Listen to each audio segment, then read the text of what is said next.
Welcome everyone. Thank you for joining us this afternoon. So I have the pleasure of just topping and tailing this. We have Ed and Dan who are going to do the really useful insights, but we're going to talk about web personalization and trying to get more prospects, identify more prospects and get more conversions. If you mind flipping over, Dan. Very technical solution here. We'll tell someone to move next. So for those that might not know who Spotler are, we're a marketing automation platform that you can run your campaigns over multi-channels. What I mean by that is it's not just email, but you've got SMS, we've got website personalization, ironically the topic that we're talking about today, WhatsApp for business, pop-ups, overlays. So quite a few of the marketing channels Spotler is able to offer. If you can just go next, Ed.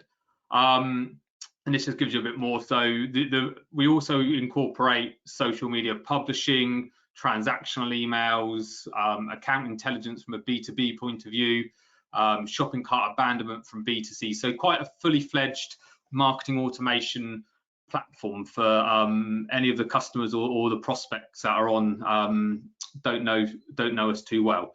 But what I want to do today is I just wanted to give a bit of an overview of what's going to happen. So if you go to the next slide, Ed, this session will be recorded. It's about 30 minutes long, but please, if you have any questions, put them in the questions channel, and then I can ask Ed and Dan at the end, or I can try and answer some myself.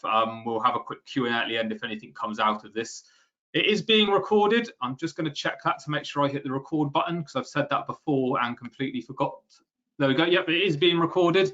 And there aren't many slides. There's a few slides because the guys are going to take you into the product as well to show some bits. But the slides that we do have, we will send you a copy of. Next slide, please, Ed.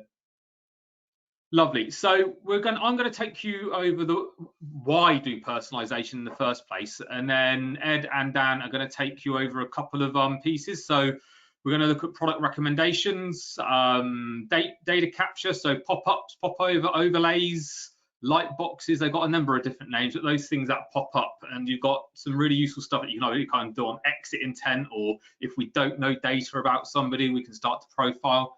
And then we've got some advanced personalization of website content. So as I said, I just want to go over the why, and that's a really useful bit. There was 10 kind of key points I put together on the next slide of why marketers use personalization, and in particular why website personalization is starting to become more prominent especially the e-commerce world, but a little bit in the B2B world as well. So you can do stronger lead nurturing and stronger nurturing of whether that's B2B or B2C. There's quicker checkouts, shorter sales cycle, a nice one around the affinity of a brand by sending people more personalized messaging, whether that be offers, comms, emails, and so forth. You get a stronger brand affinity. There's research by Smarter HQ that shows 72% of customers say that they perceive the value of the brand and the service they offer more beneficial when it is more personalized. So again, that increases brand equity. The one that we all generally really want is customer loyalty. We want people to come back and buy from us, and if we can be more personal to a customer, obviously that makes the experience better and it makes them repeated customers. If you look at the RFM modeling and so forth, your champions, your sleepers and so forth, we do want to get more and more champions if we can. Relevant offers, obviously.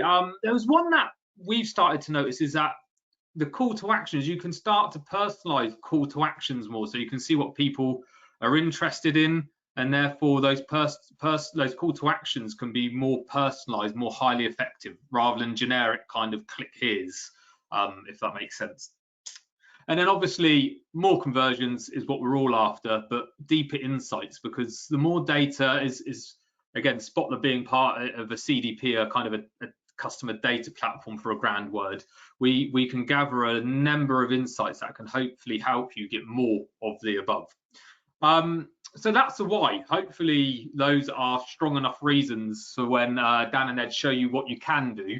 This is the background to why you would do it. There are obviously, I just thought I'd throw some stats out there on the next slide around the benefits of it. So there's been a great Gartner research around people when they did some research of, you know, getting better deals, people saving more time. Because obviously if something's personalized, and we know someone's been looking at something, they might have wanted it. So that checkout is quicker, saves time, purchase process is easier, less confusing. And then on the next slide, there's just some great stats. Again, I think it was from Gartner around an increase in sales volume and, you know, shoppers more likely to buy from a company with personalized experiences. You would obviously expect me to give you all the good stats. I wouldn't necessarily throw up bad stats on personalization, but in all honesty, it's quite hard in the marketing industry to find bad stats around personalization. It's that, you know, old adage, if I can talk to you about something I know you're interested in and like, therefore I'm going to have a better outcome and a better conversation, and that's what personalization does.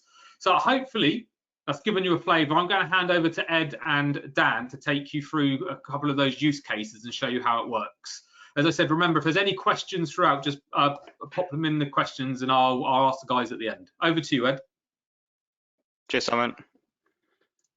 So, yeah, as Simon was saying, we're just going to take you through a few examples of the more common use cases. Yeah, we'll go through a slide and then Ed will sort of go through some examples of how they look on both our customers' websites, but also how they look in the platform and how sort of easy they are to deploy.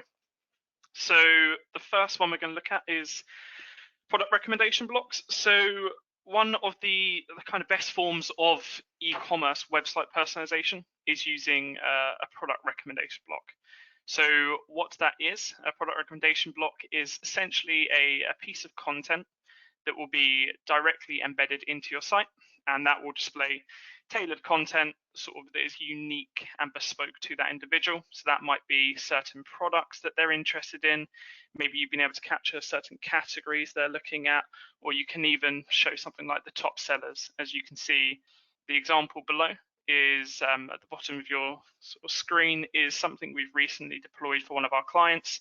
Their use case was they just wanted to be able to, at the homepage of their site, show all of their top selling products. So as you can see, that is something that was deployed. A couple points on that is you've got, as Ed will show you shortly, is there's no coding required. So it's a very UI-driven implementation. So this is all stuff that people without any sort of extensive knowledge of coding can always do within the platform, which is always a sort of bonus. And another point is you've got attribution model. So we always want to know exactly how much revenue can be attributed to each of these recommendation or web personalization blocks. So it's a good thing that you can set that up to say anytime someone does click on that, that would go against their profile. And then if they do proceed to maybe purchase a product or even add to the cart, depending on how you've got sort of your attribution set up, that will then count as a sort of conversion against that revenue. So that's a good feature. And over to you, Ed, just to show the customer's website and then into the platform. Cool, thanks, Dan. So if we head out of the presentation, we'll jump into the Squeezely platform. So Squeezely is a product in the Spotler group that we'll be going through today.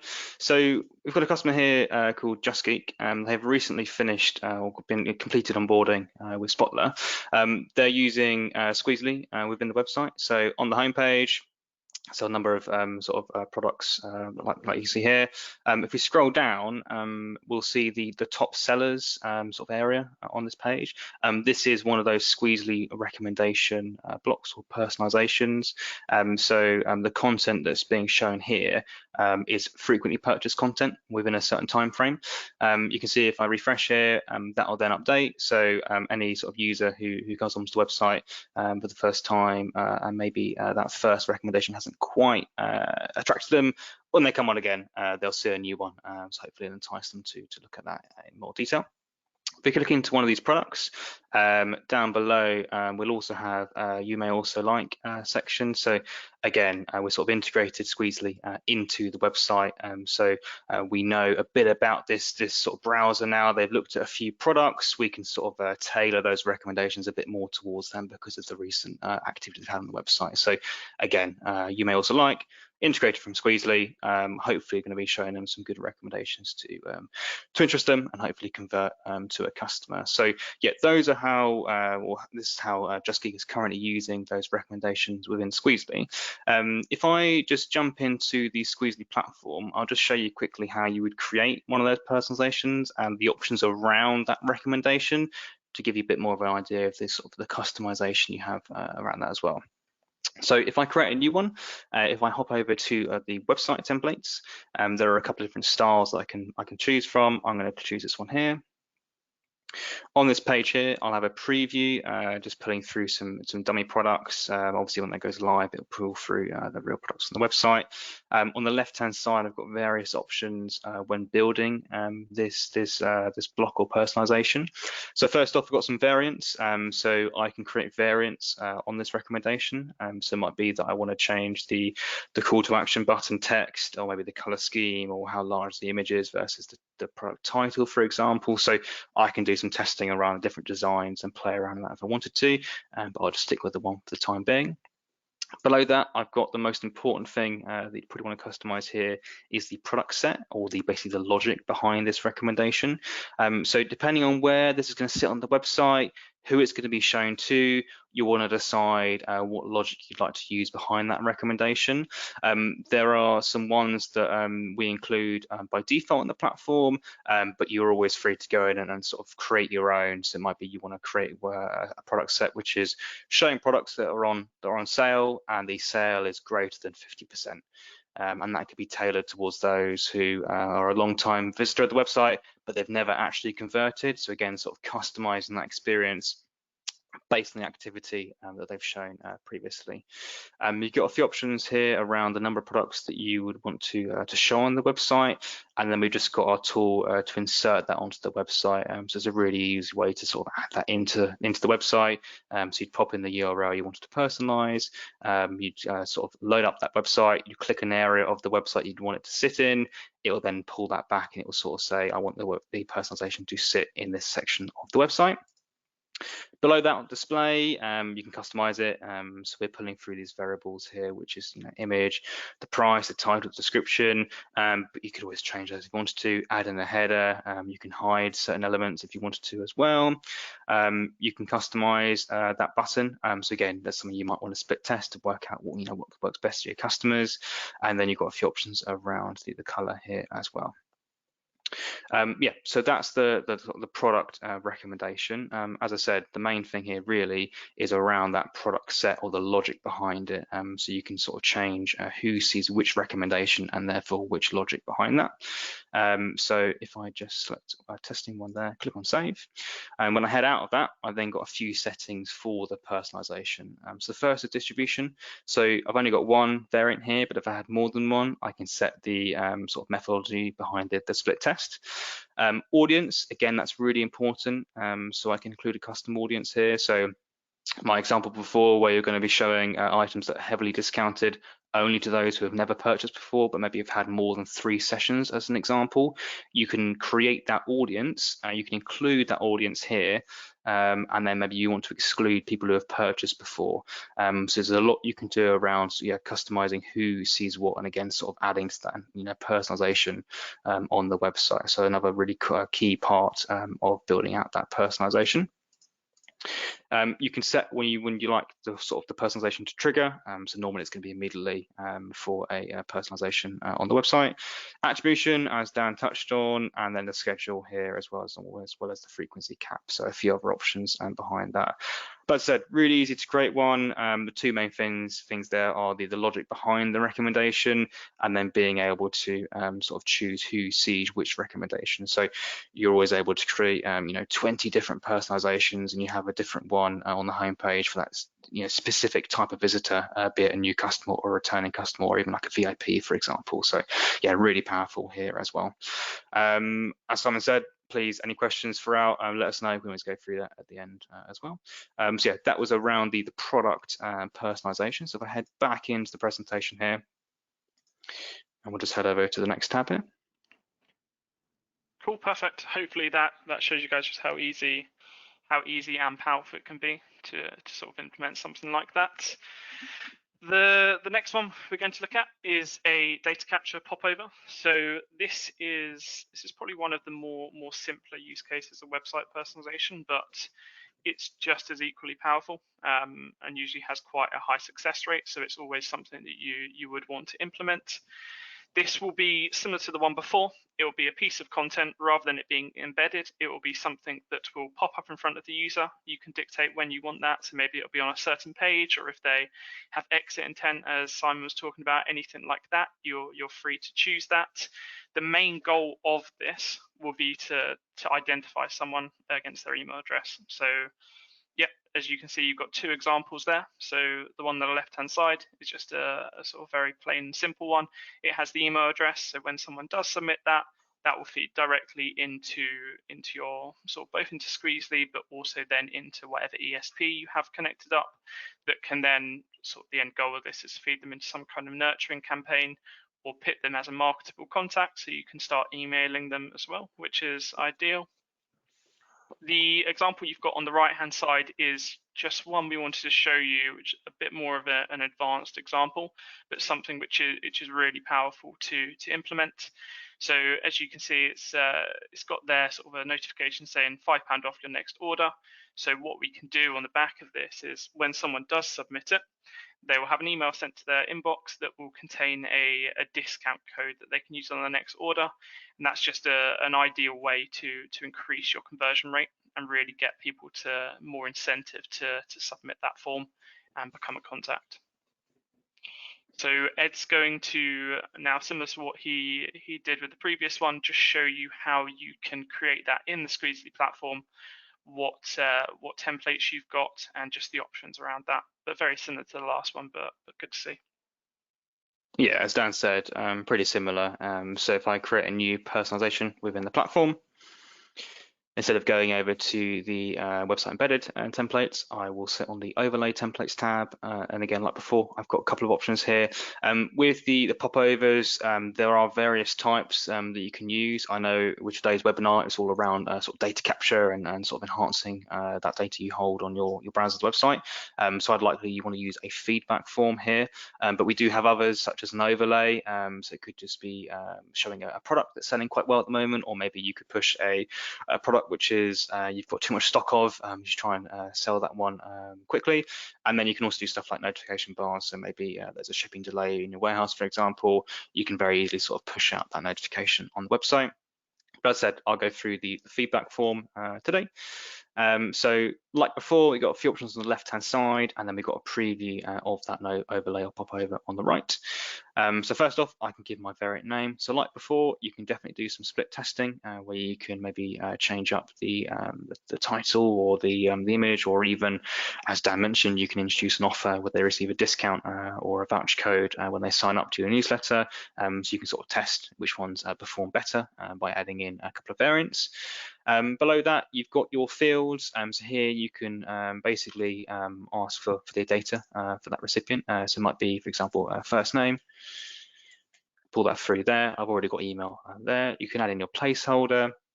Below that, by default, it's already gone to first name because that's the first field that's available to me. But here it's going to pull through all of the fields that I can sort of link that field to. We've got some ones that come out of the box, but there are various custom fields you can create. So quite a good maybe use case might be that you want to pull through an interest, for example. So if they're signing up to your newsletter on a certain category page, you might want to pull that through as an interest because you know they're interested in that category. That could push through into your ESP or email service provider, and then you can sort of trigger an email based on that interest. So what I can do here is I can select my type as a hidden field, and again, like before, I would then sort of map that field. So you would have created maybe an interest field within Squeezely. I can then push that data into that field. So it might be interest as an example. Hidden value, so if I'm going to be launching this on a certain category page, I would then push through that value, and that will then sort of get passed through into your email provider, and you can then sort of trigger an email off of that, or you could trigger it within Squeezely, whatever works best for you. So yeah, this is a very simple one. As I said, just got email and then first name, and then I'm sort of pushing through that hidden value. Below that, I can add in my thank you message, which will be shown on the next tab there. Display, I can pop in an image to show at the top here via the URL option, or I can upload one from my PC.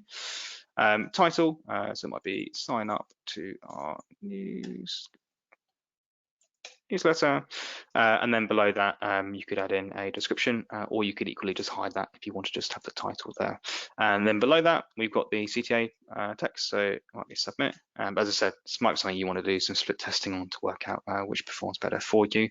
And then below that you've got a few options around the customization of that button and also the color. Additional options, you can select where the overlay should be shown, so quite a few options for you to pick here, basically just where you'd like that to sit on the website. And then you can also set the logic behind how many times should it be shown during that session as well. So if I click on save now, like before, you then got a few options down here. As I touched on previously, the audience is the real key one here. So I've asked for them to sign up to our newsletter.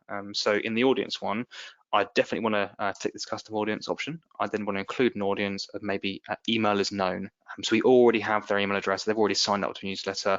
There's just no point in them receiving that pop over again.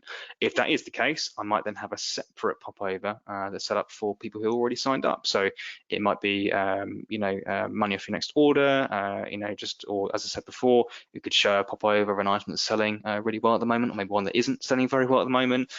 So yeah, it's really key here to sort of pick and choose who will see this pop over.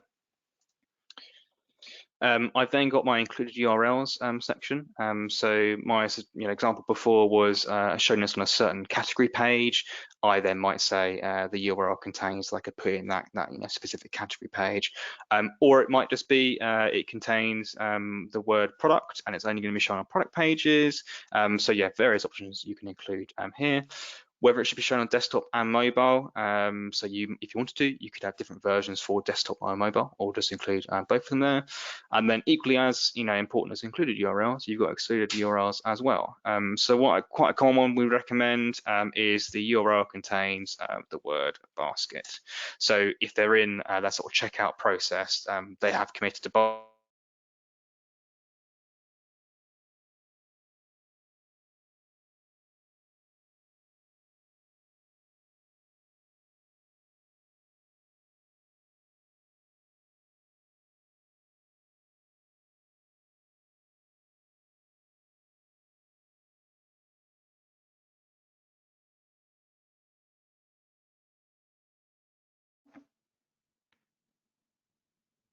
Sorry, Ed, I'm not sure we can hear you.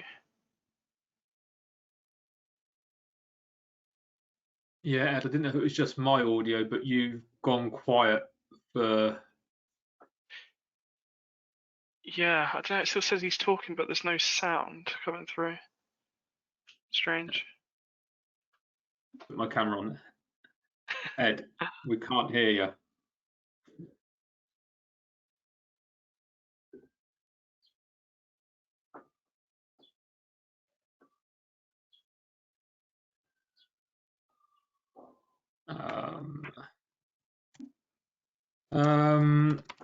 Let's see if we can get his attention.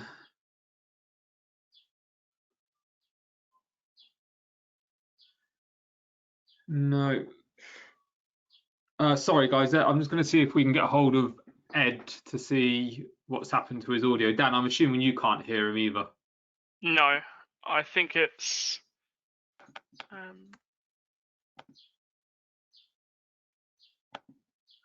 yeah, no, I can't.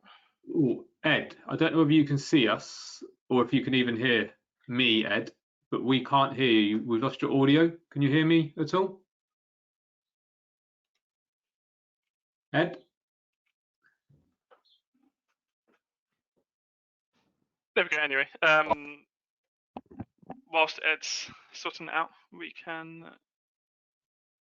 Sorry, Dan, did my audio cut out there? Ah, There we go. Yeah. So all of what you said, Ed, we probably missed about the last 2 or 3 minutes of what you were saying. Okay, let me hop back into there and we can go through So that I think again. it So was, sorry, where yes, we had the URLs. It was just the maybe just start from triggers. yeah, Triggers. sure. Yeah, sorry about that. So yeah, we've got triggers. So Simon did go over this previously, but there are a couple of options around that. So you've got exit intent after a certain number of seconds, so you can use both of them or either or. So you can say, you know, when they go to move their cursor to the edge of the screen, they'll be shown the pop over, or it might be after a certain number of seconds. You've also got scroll to a certain percentage. So you know, if they get to half of the page, they obviously really are quite engaged. So they're likely to sign up to a newsletter. So maybe show them the pop over when they reach that point. You've got your attribution. So like Dan mentioned, you can sort of set up around you know, what you want to attribute towards this sign up. You've got your schedule and frequency cap. So you know, if they've already seen that pop over once during the last 30 days, don't show that to them again because, you know, you don't want to bombard them with popovers. So yeah, you've got a lot of customization around when they should be showing that popover and also who should be showing that popover as well. Yeah, I think that was probably it. Sorry about the audio cutting out there. I'll head back into the slides. Perfect. So yeah, so the next example you can see on your screen is a slightly more complex one. So it's the most complex out of the three we're showing, but it's one that is very powerful. Squeezely by default and by the way you use it has the ability to sort of collect, store, and enrich each individual that's visiting. So against their profile, you're able to see stuff such as the products they're interested in, maybe the services that you offer that they've been looking at, any of the different pages they've been looking at. Then really we can use all of that data that's been accumulated into and sort of feeding the personalizations that person's shown. So you've got 3 points there, which is just three of sort of many that we wanted to highlight. So the first one being if Squeezy knows what they're looking for, why not make it the first thing they see? So an example of this is the two banners you've got there at the bottom is what's on our Spotler website live at the moment. So depending on the way we have this set up is we've got a bunch of integrations that we do. So that could be Salesforce, NetSuite, Dynamics, whatever we have. Each time somebody visits one of those pages, they're going to accumulate a score that will just increment by 1. So maybe I've visited the Dynamics integration page 3 times, but I've visited the NetSuite 1. What Squeezely will do is against my profile, it will work out which one I've visited the most, therefore which one I'm most likely to be interested in. So next time I do visit the website, that homepage is going to show that tailored content that's going to immediately engage with me. If I've been looking at NetSuite and everyone knows that I'm interested in NetSuite, show me NetSuite as soon as I go on your website, and then I'm going to be really, really engaged with the content. The second point is if Squeezely knows their location. So by default, Squeezely does an IP lookup against anybody, against their profiles, and gives you a rough location of that. So an example of where this could be useful in being deployed is maybe you've got a branch based in Liverpool and maybe a branch based in London. If I'm based in Liverpool or nearer to that location, maybe you want to show like a Liverpool landmark or show something to do with that Liverpool branch. Likewise, if I'm based in London, there's no point me seeing something to do about the Liverpool branch. Show me maybe the London skyline or something that's going to engage with me more than seeing something that isn't relevant to my location. So that's something that you can do there. And then a nice simple one, but very powerful is if Squeezy knows they're a customer, show them like a welcome back or good to see you again.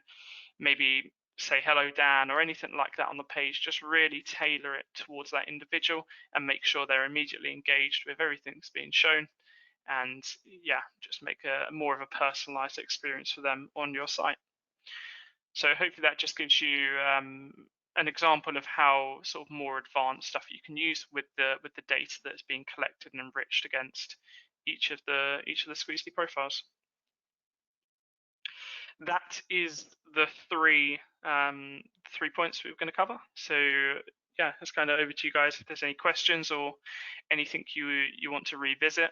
Any of the three use cases, please let us know. Thanks, Dan and Ed. There's a couple coming in, so if anybody has any more questions, just please put them in the questions section. But I get one that's on the list is how much time and effort does it take to kind of set up those personalizations? You were mentioning the first one, the product one, the kind of recommendations one. Is it relatively easy? Integrations, how do you get the data in, I think is the question.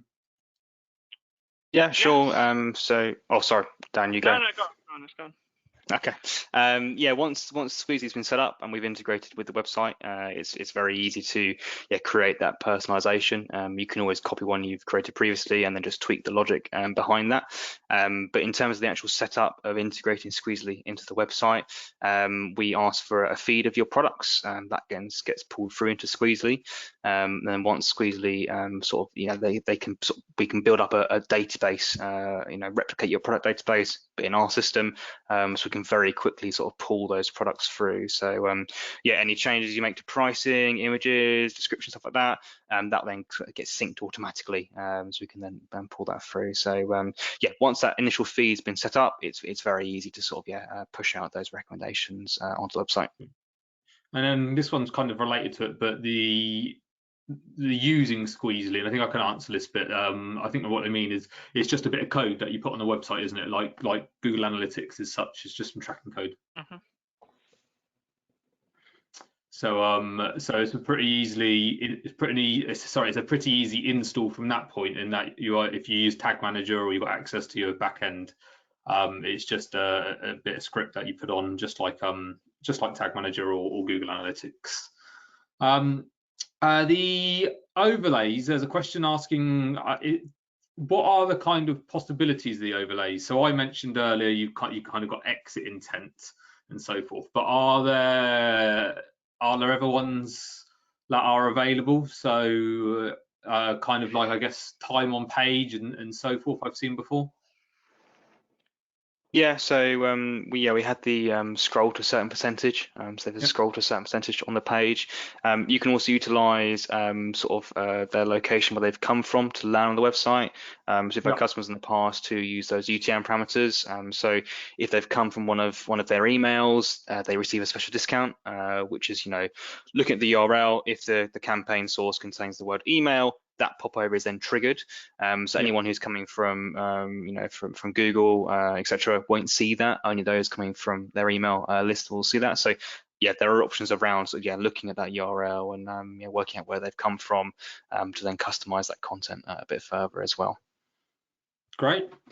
So that, unless anybody's got any questions before we leave, but that is everything. That was a really useful insight into the tool. So thank you everyone for joining us. If you do have any more questions, customers on the line, pick up with your account managers or just message in and we'll put you in the right direction. We've got some more webinars coming up, so I just thought I'd let you know. We've got one around content creation, we've got one on our new journey builder, and we've got one if you're involved with any of your team are involved with transactional emails and SMS and kind of dedicated deliverability of critical messages, then we've got another one coming up in May. So quite a busy May for us on WebExes. So other than that, we'd love to see you again. I hope you got all that you needed, and have a good afternoon. Thank you very much, everyone.